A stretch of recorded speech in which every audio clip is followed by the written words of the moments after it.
آغا ایران اور اسرائیل کا یدھ چل رہا ہے، اس کو لے کر آپ کیا کہیں گے؟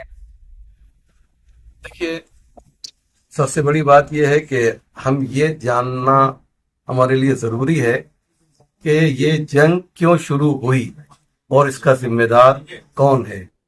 ہم سب جانتے ہیں کہ 1 اپریل کو ایران کے قونصلیٹ پہ جو سیریا میں دمشق میں تھا، اس پہ اسرائیل نے حملہ کیا اور اس قونصلیٹ کے اوپر اور 13 جو سفارتکار تھے ان کو شہید کیا۔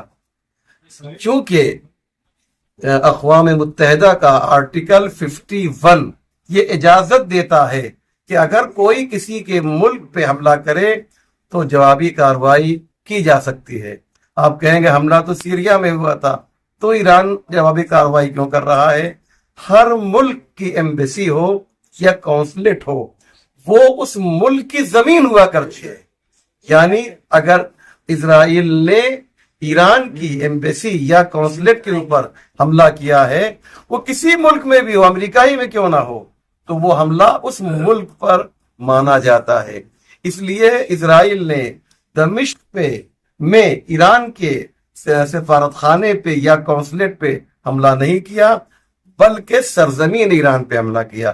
جیسے آپ سمجھ لیے کہ تہران پہ حملہ کیا ہو، تو ایران کے لیے جواز تھا کہ وہ مقابلے بمثل کرے، اور ایران نے وہی کیا ہے کہ جو اقوام متحدہ کا آرٹیکل 51 اجازت دیتا ہے۔ پھر ریپیٹ کر رہا ہوں، 51 میں آپ جا کے دیکھ لیجئے گا، اگر کوئی کسی پہ حملہ کرتا ہے تو آپ ویسی کارروائی کر سکتے ہیں۔ اور آج ایران نے یہ بھی کہہ دیا ہے ہماری جنگ ختم ہو گئی، ہم نے انتقام لے لیا، ہم نے بدلہ لے لیا۔ اب اگر اسرائیل اس کے آگے بڑھے گا تو اس سے خطرناک طریقے سے جواب دیا جائے گا۔ یہی عزیزوں علی والوں کی پہچان ہے۔ کل بھی مظلوموں کی حمایت مولا علی کر رہے تھے، اور آج مظلوموں کی حمایت جو ہے علی کے چاہنے والے کر رہے ہیں۔ ہم یہ نہیں دیکھتے کہ مظلوم سنی ہے، شیعہ ہے، ہندو ہے، مسلمان ہے، کس مذہب سے تعلق رکھتا ہے۔ اگر مظلوم ہے تو اس کی حمایت کرنی چاہیے۔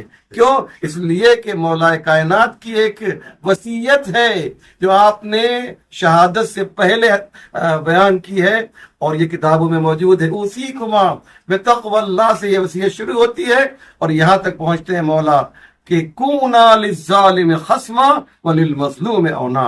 دیکھو میرے بچوں، امام حسن سے کہا، امام حسین سے کہا کہ ہمیشہ ظالموں کے خلاف رہنا اور مظلوموں کی حمایت کرنا۔